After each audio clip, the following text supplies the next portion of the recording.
Hey guys, it's maple syrup time. So we're down at Klein Farms, and this is on Bobby's side. It's the second day of tapping, and it's finally starting to thaw out.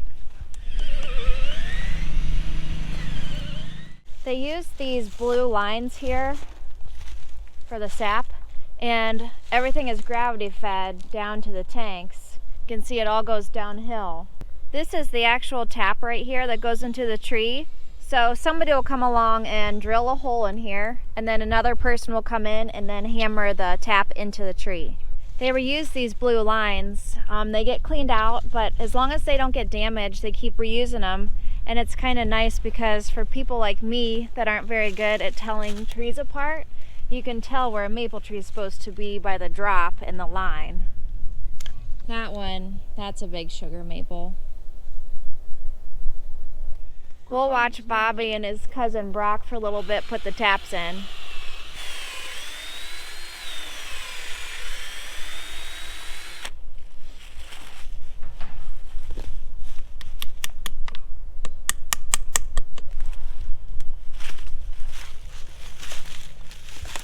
Here's last year's and the years before, and then these are, we used to use 7/16 taps, not 5/16.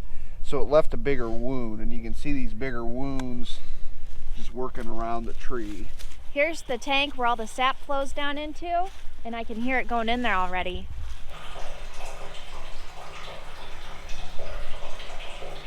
How do you always find the mud puddles? I don't know.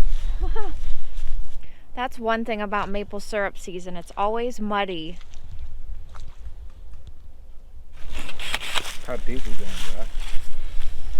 Inch and a half, I think. Dad would be the one to ask about that. Here, let's measure it quick. That's pretty deep. Oh, I thought you were going to use something else. You know what they say about a guy with small hands? You got small gloves. All right, let me do that next one. No. Come on. You know how to operate this? Yeah, you just push the button. Like that. Yeah.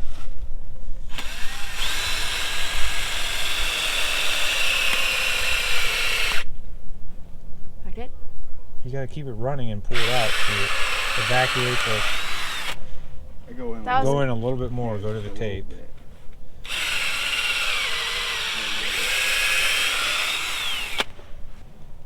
Okay, now I gotta listen for the sound. Yep.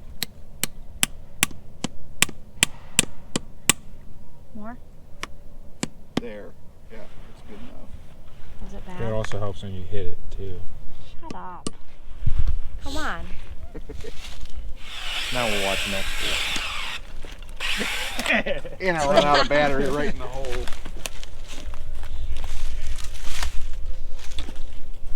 I got 2 more batteries. I think we're done. You guys. On to the next woods.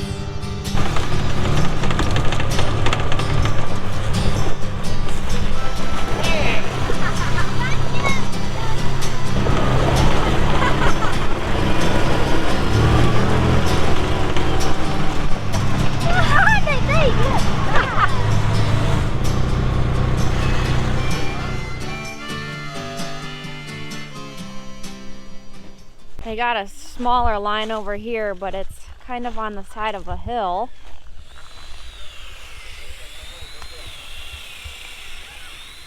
So what we're doing is we're putting the spiles on. We replace them every other year, so we just cut them off. This is the spile that goes into the tree. And what I'm doing is I'm taking that and I'm putting it on with these singles tools.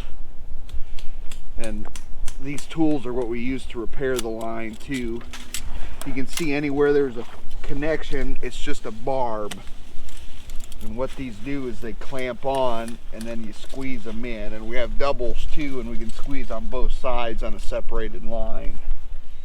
Sap's already going down in the line. It's pretty cool. That's what Brock says. I'm turning this camera on just in case. Well, I'm going down the hill. The deer can do it, I can do it.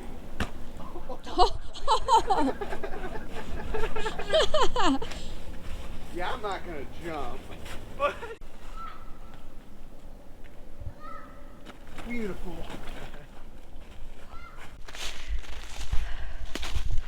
So they said they take this tank down to the bottom of the hill down there so it can still be gravity fed, and then they'll pump the sap up with this pump here.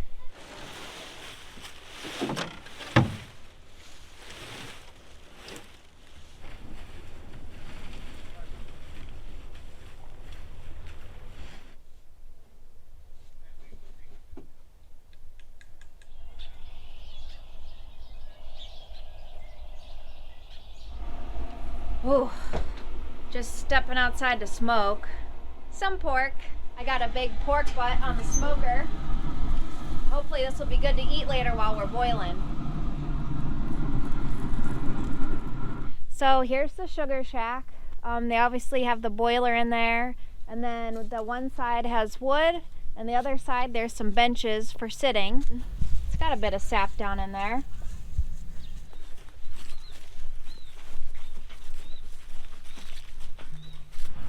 Where's the hole at, Barrett? Right there. Yeah.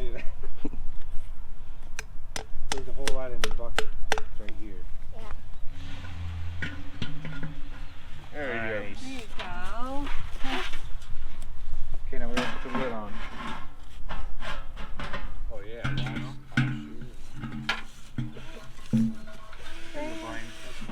There.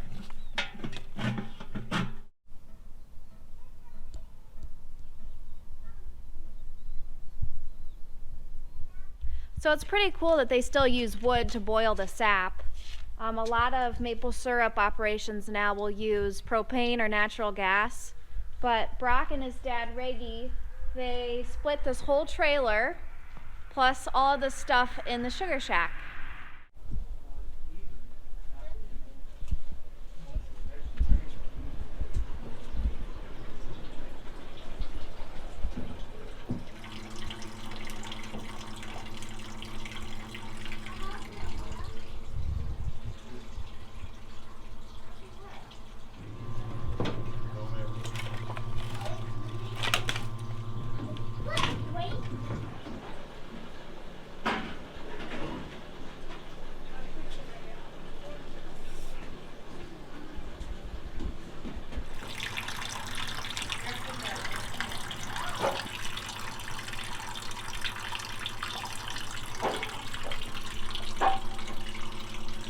Well, while we're waiting for that to get lit, I'm gonna run home and grab that pork.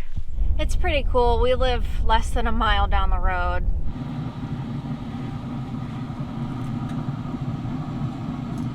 Okay, I let it sit for a little bit. Hopefully it's tender. Oh yeah.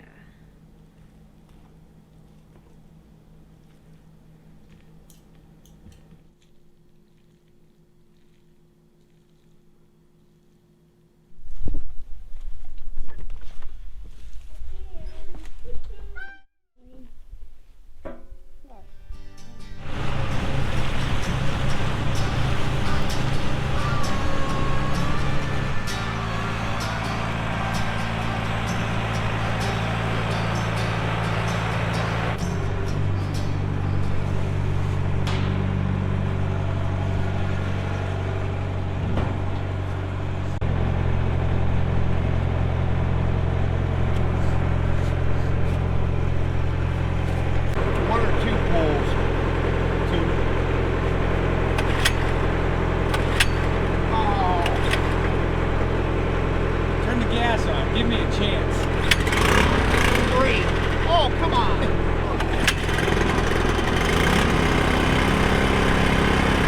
This is the second time we've gathered this tank today, but it hasn't ever been completely empty today, so. How many gallons do you think you got? 275.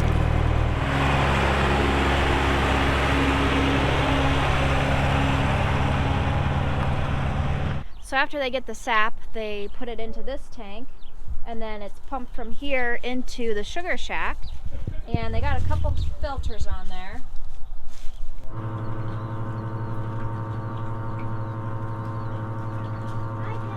Yeah, that's the steam. It's going good now. Fill it up.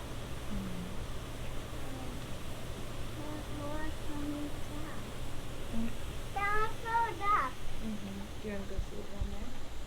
The sap goes in and it's moving along here. This is a preheat pan, and it moves and it works its way through.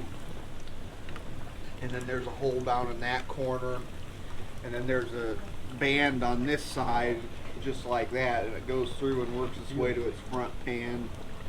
The first batch takes about 5 or 6 hours to get it down or get it off, and then after that it's every hour. So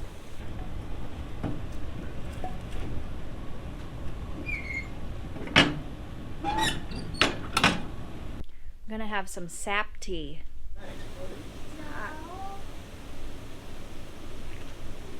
Lane's buying. Thank you, Brooke. Yep. One.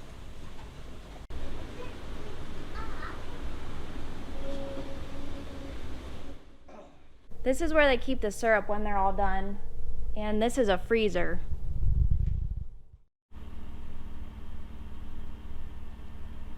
So there's two things we use to tell when the syrup's ready. The first is temperature. There's a thermometer on the side of the evaporator. 0 is boiling, so that's 212 degrees. And we're looking for 7 over boiling, so 219 degrees. And then the second way we test it is density, and this is a hydrometer. And we're looking for 2 notches above this red line right here. Just gonna fill it up like that and see where it's floating at. You can see we still have some notches to go. There's the red line.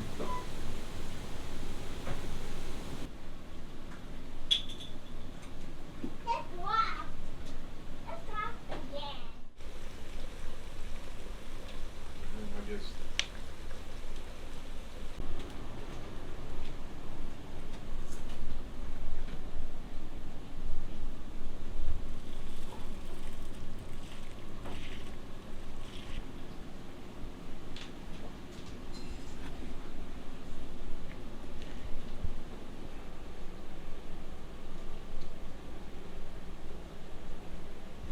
you can keep them in the freezer for as long as you need it, and it won't lose its color and it won't lose its flavor.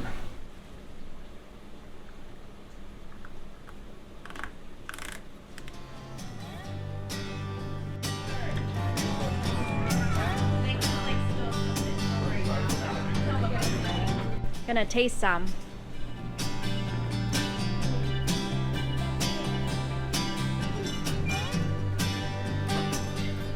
Well, if you want to see more maple syrup videos, Brock's got a YouTube channel, Klein Farms.